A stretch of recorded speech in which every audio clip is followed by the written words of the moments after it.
Dalam setiap bulan, walau tidak teratur, ada pertemuan yang saya lakukan dengan para think tank senior. Mereka kebanyakan sudah pensiun, ada mantan tentara, mantan pejabat negara seperti menteri, pegawai negeri, atau pengusaha. Usianya di atas 60-an, bahkan ada yang 78 tahun. Pertemuan kami di mana? Saya atau kita mengambil sebuah kantor di bilangan Jakarta Selatan, kantor kecil yang isinya meeting room, ruang tamu, dan hanya satu office boy. Tempat ini tempat kami biasa melakukan brainstorming. Kelebihan dari para senior itu, karena mungkin latar belakangnya memang orang pinter, mereka semua hobinya baca. 1 tahun bisa puluhan buku mereka baca jika diakumulasikan. Buku berat semua. Buku e-book Amazon Kindle, buku impor langsung dari Amazon hardcover juga mereka beli. Kalau mereka argumen filosofis banget, tidak ada berdebat, tidak berbasis pengetahuan. Misalnya tentang ekonomi sosialis yang berujungnya komunisme. Buku Karl Marx yang Das Kapital sudah kami baca dan berdebat puluhan kali. Buku ekonomi dunia modern sampai pada yang klasik sudah jadi santapan harian mereka. Sehingga kalau mendengar debat mereka, kita bisa seperti kayak anak SD, bengong aja. Common sense, akal sehat tanpa knowledge dengan mereka jadi lucu. Di dalam diskusi, jika kita berada di tengah mereka, jangan coba-coba nyeletuk karena pasti ditanya apa latar belakang pemikirannya dan apa landasan ilmu yang barusan dipertanyakan. Contoh diskusi kemarin, Mas, apa pendapat Anda tentang ideologi Indonesia? Apa ideologi bangsa Indonesia kini sekarang? Demikian pertanyaan dibuka ke saya oleh seorang yang paling banyak ilmu ekonominya menurut saya. Saya jawab, Pancasila, Bhinneka Tunggal Ika, NKRI, dan UUD 45. Kalau disingkat PBNU. Demikian saya menjawab. Itu bukan karena saya dari keluarga NU, tapi dari dulu itu yang ada di benak saya. Pancasila, Bhinneka Tunggal Ika, NKRI, dan UUD 45. Dilanjutkan olehnya. Oke, kita ambil kata Bhinneka Tunggal Ika. Saya mau mengingatkan beda loh Bhinneka sebelum kemerdekaan 45 dengan Bhinneka sekarang. Saya tanya, kalau ada uang 10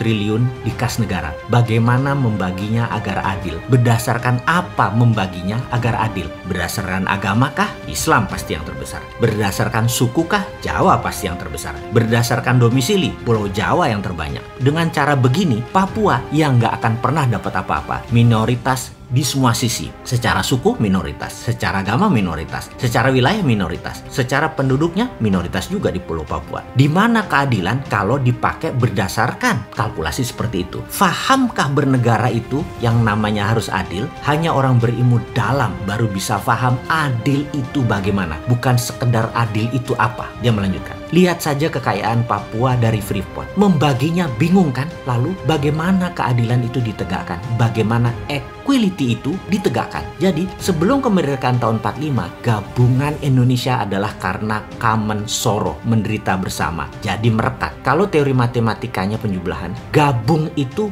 penjumlahan. Kalau sudah merdeka, maka equation atau rumusnya bukan penjumlahan lagi, tapi bagi-bagian atau share. Catat, sebelum kemerdekaan adalah jumlah, setelah kemerdekaan adalah bagi. Itu rumusnya. Ulangi sekali lagi. Sebelum kemerdekaan adalah jumlah, setelah kemerdekaan adalah bagi. Beda Bhinneka Tunggal Ikanya dengan pra kemerdekaan dengan sekarang kalau begitu. Jadi kita harus definisi ulang Bhinneka Tunggal Ika karena kita sudah merdeka. Definisinya harus beyond kemerdekaan. Ideologinya dulu common sorrow, sekarang beda. Ini harus didefinisikan lagi cara mensejahterakan rakyat. Sekarang ini ketergantungan dengan impor pangan sudah keterlaluan. Kita sangat bergantung pada negara luar, keterlaluan. Kita tidak dibikin sendiri seakan-akan oleh pemerintah sekarang, padahal mudah sekali untuk membuat sejahtera itu. Sejahtera adalah ketika semua kebutuhan dasar sebuah rumah tangga sudah bisa terpenuhi dan masih terdapat uang sisa di kantong sebagai disposable income, maka rakyat sejahtera. Kalau tidak punya uang sisa, uang pakpo atau habis, rakyat tidak sejahtera. Ukuran sejahtera adalah adanya disposable income yang dimiliki setiap keluarga. Semua bisa dibuat rumus matematisnya. Demikian dia memulai keilmuannya di papan whiteboard. Dasar pertama, bagaimana mensejahterakan rakyat. Bagaimana bisa SPP, sandang pangan papan, terpenuhi dengan cepat. Salah kalau fokus di growth ekonomi seperti sekarang itu terus digadang-gadang pemerintah, yang ternyata menimbulkan ketimpangan sosial, tetapi harus fokus pada equality, kesamaan kesempatan peluang yang adil dan mudah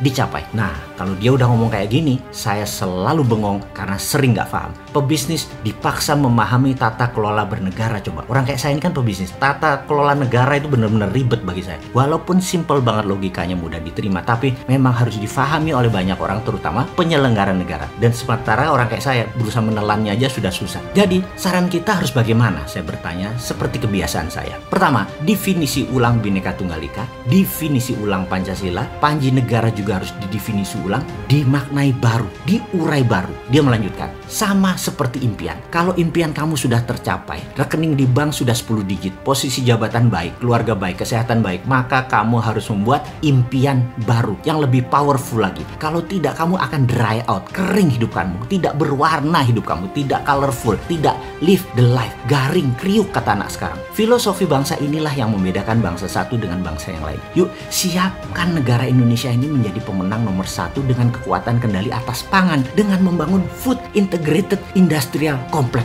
Saya kemudian berkata, duh kok saya bengong ya jadi pelongo-pelongo.